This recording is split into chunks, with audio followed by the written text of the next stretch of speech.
उनके साथ हमारे स्कूल के केमिस्ट्री मेंटर एंड एजुकेटर जिनके 1.75 के सब्सक्राइबर्स हैं, उनके अपने concept classes bye Ashraf sir YouTube channel पर। और अभी जल्द ही सीबीएसई का जो पेपर आया तो उन्होंने 39 क्वेश्चन की प्रैक्टिस कराई थी, उसमें से 31 क्वेश्चन सीबीएसई ने पूछे हैं। तो इस लेवल की टीचिंग हो रही है। तो और उनकी दी हुई टिप्स और ट्रिक्स बहुत काम आती है।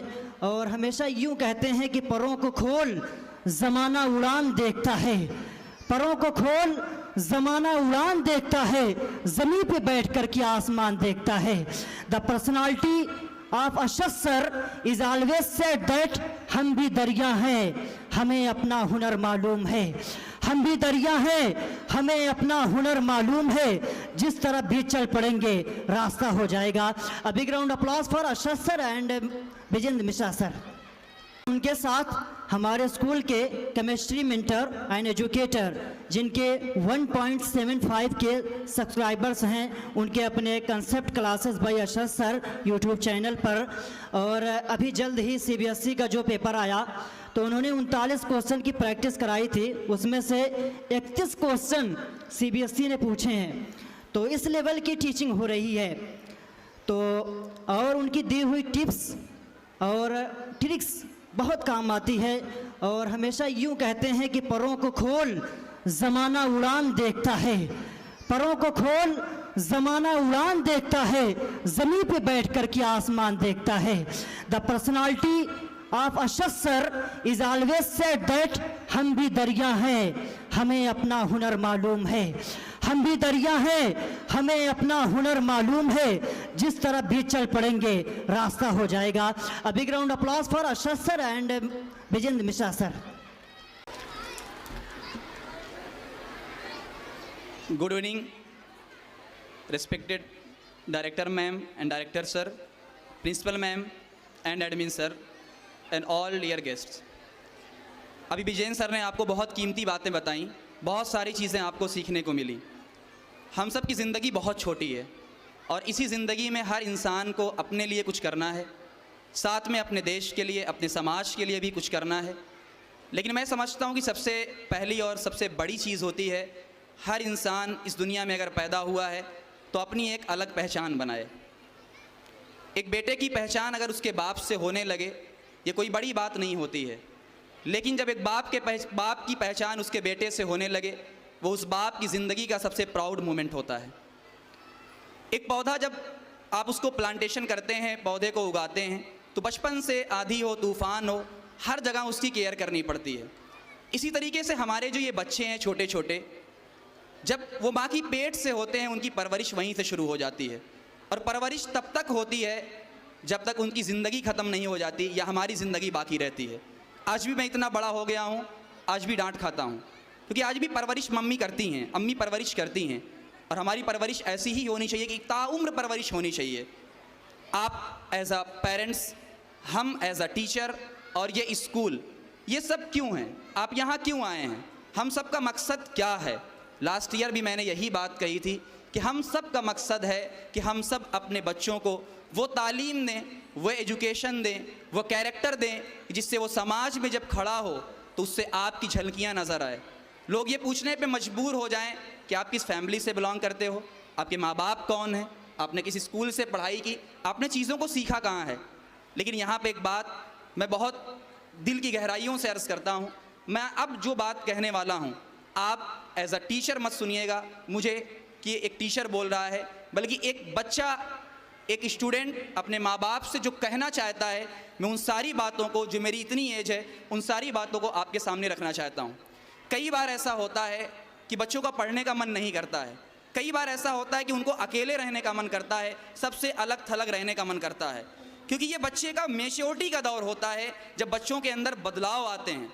चूँकि मैं एक साइंस टीचर हूँ तो मुझे इस बात को अच्छे से पता है कि जब बदलाव का दौर आता है, हार्मोन्स का लेवल बढ़ता है, तो बच्चों के दिमाग इधर उधर जाते हैं। उनको अकेले रहने का मन करता है, लेकिन इसी बात पे जब पेरेंट्स ना समझकर फोर्स करने लगते हैं तो बच्चे फिर पेरेंट्स से दूर होने लगते हैं, निगेटिविटी आने लगती है और धीरे धीरे पेरेंट्स से दूर होने लगते हैं। और ये हमारे लिए बहुत ही ज़्यादा सोचने की बात है कि हम उन बच्चों के साथ उस वक्त क्यों नहीं खड़े होते हैं। ये हर पेरेंट्स को इस बात को समझना चाहिए। दूसरी बात मैं ये अर्ज़ करता हूँ कि समाज कई बार ऐसा होता है कि हम सब समाज को देखकर फैसला करते हैं। मैं आपसे ये अर्ज़ कर दूं कि समाज वो चीज़ है जो आपको एक पल में गिराता है, अगले ही पल ही आपको उठा देता है। इसलिए समाज की बिल्कुल भी आप फिक्र मत करें। मैं एग्जांपल देता हूं कि हम सब जब आप पढ़ते हैं, कोई बिजनेस शुरू करते हैं, तो समाज आपको ताना मारता है कि आप सक्सेस हुए कि नहीं हुए।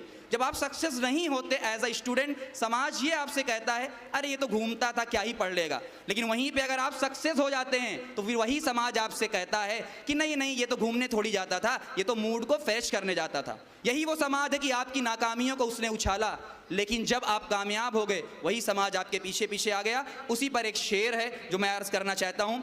मेरी गुर्बत को शराफत का अभी नाम न दे, मेरी गुर्बत को शराफत का भी नाम न दे, वक्त बदला तो तेरी राय बदल जाएगी।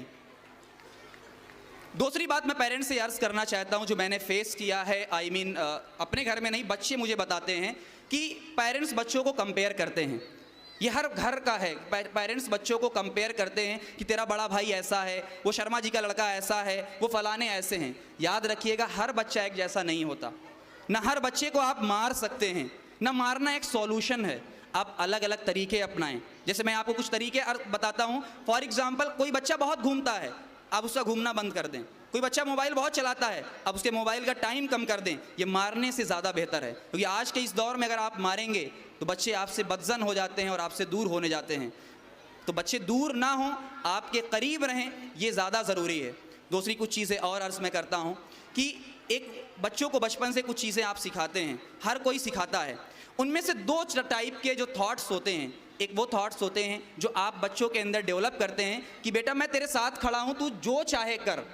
लेकिन एक वो थॉट्स होता है कि आप बच्चों के अंदर ये चीज़ डेवलप करें कि बेटा तू इस काबिल बन कि मुझे तेरे सहारा बनने की ज़रूरत ना पड़े, तू इस काबिल बन कि तुझे डिप्रेशन का शिकार कभी ना होना पड़े, तू दूसरों को मोटिवेट कर। मैं इस दूसरे विचार का समर्थन करता हूं कि बच्चों के अंदर वो सेल्फ कॉन्फिडेंस को डेवलप करें कि बच्चा कहीं भी खड़ा हो तो कहीं भी खड़ा हो, किसी बात से डरना हो। एग्ज़ाम खराब हुआ कोई दिक्कत नहीं, लाइफ ख़त्म नहीं हो जाती। कुछ पेरेंट्स ये भी करते हैं कि एग्ज़ाम की वजह से, मार्क्स की वजह से बच्चों को जज करते हैं। मैं फिर एज अ स्टूडेंट आपसे बात कर रहा हूँ कि कई बार ऐसा होता है कि हम लोग बहुत पढ़ते हैं, इतना पढ़ते दिन रात एक करते हैं, बट मार्क्स नहीं आते। आप बच्चों के मार्क्स पे मत जाइए, आप ये देखिए क्या बच्चे ने पढ़ाई की, क्या उसने ईमानदारी की। अगर हाँ उसने ईमानदारी की, नंबर कम आया, कोई बात नहीं, आप उसका साथ दें, उसके साथ खड़े रहें, ताकि उस बात को, उस बच्चे को पता चले कि मेरे पेरेंट्स मेरे साथ में खड़े हैं और मैं लाइफ में कुछ भी कर सकता हूँ। आखिरी कुछ बातें मैं आपसे और अर्ज़ करता हूँ।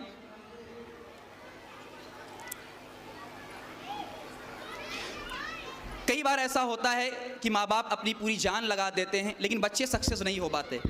वहाँ पर एक बात मैं आपसे और सर्च करता हूँ कि आप बच्चों का एक फ्यूचर ना देखें, सिर्फ एक तरफ मत देखें कि कोई बच्चा मान लीजिए पढ़ने में अच्छा नहीं है तो उसको आपने फिर कमाने के लिए भेज दिया, आपने उससे मजदूरी कराना सीख लिया।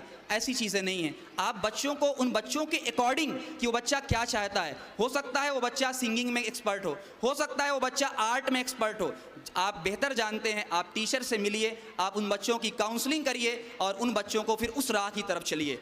आखिरी कुछ बातें और अर्ज़ करता हूं मैं आपसे कि आप सब जो भी पेरेंट्स हैं, हर पेरेंट्स अपने बच्चे को टाइम दे। ये बच्चों की एक ख़ास शिकायत है मेरे पास कि माँ बाप हमें टाइम नहीं देते हैं। मैं आपसे अर्ज़ करता हूं ज़रूर ये बात समझिए, क्योंकि मैं एक स्टूडेंट बन के आपसे बात कर रहा हूं कि आप अपने बच्चों को टाइम दीजिए। पैसा कमाना अच्छी चीज़ है, थोड़ा सा बच्चों के लिए टाइम निकालिए, क्योंकि ये पैसा आपके साथ नहीं जाएगा लेकिन ये बच्चा आपके आगे आपकी झलक है और आपकी चीज़ों को आगे बढ़ाएगा। इसलिए उन बच्चों को टाइम दीजिए, उन बच्चों का सपोर्ट करिए और उनके साथ हर वक्त खड़े रहिए, ताकि वो अपनी हर एक बात को, छोटी से छोटी, बड़ी से बड़ी बात, हर एक चीज़ आपसे शेयर कर सकें। जैसा कि इस स्कूल के बारे में मैं आपसे अर्ज़ कर दूं कि ये वेस्टिज हिल्टन स्कूल, यहाँ के जितने भी टीचर्स हैं, यहाँ के जो मैनेजमेंट है, हम सब इस बात पे फोकस करते हैं कि हम अपने बच्चों को, आपके बच्चों को, क्योंकि हमारे ही बच्चे हैं, हम ऐसा गाइड करें कि सिर्फ वो एजुकेशन ही में नहीं बल्कि संस्कार में, कैरेक्टर में, धर्म से ऊपर ऊपर उठकर आप सबको बताने की ज़रूरत नहीं है कि समाज कितना ख़राब होता जा रहा है। हम और आप ही इस चीज़ को दूर कर सकते हैं। ये देश सबने मिलकर आज़ाद किया है, इस मिट्टी पे सबका हक है, यहाँ के पानी, यहाँ की हवाएं, यहाँ सबका राज है। इसलिए हम सबको धर्म से ऊपर उठकर, धर्म अच्छी चीज़ है, आप ईश्वर की मोहब्बत को सिखाइए, लेकिन वो मोहब्बत इतनी ज़्यादा ना हो जाए कि वो नफ़रत में तब्दील हो जाए। बिल्कुल अपनी मोहब्बत को अपने पास रखिए, बच्चों को कहिए, लेकिन धर्म को बीच में ना लाएं। और हम सब कोशिश करें हमारे बच्चे जहाँ पर भी खड़े हों एक संस्कार नज़र आए, एक वो चीज़ नज़र आए कि हाँ ये बच्चा स्कूल से पढ़कर निकला है, ताकि वो आगे आपके आने वाले फ्यूचर में भी आपका मददगार हो, आपका रिस्पेक्ट करे। Thank you very much.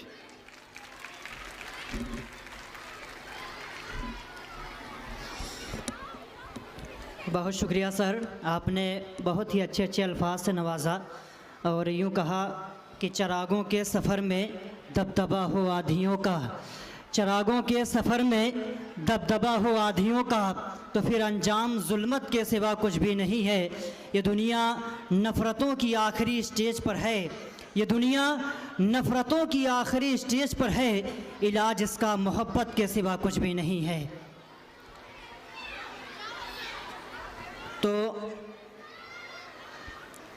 बहुत ही बेहतरीन उनकी भी स्पीच रही थी मिस्टर बिजन मिश्रा सर, और वो जब भी हम लोगों से बात करते हैं या स्पीच देते हैं तो यही झलकता नज़र आता है कि आँखों में रहा दिल में उतर कर नहीं देखा, आँखों में रहा दिल में उतर कर नहीं देखा, कश्ती के मुसाफिर ने समंदर नहीं देखा।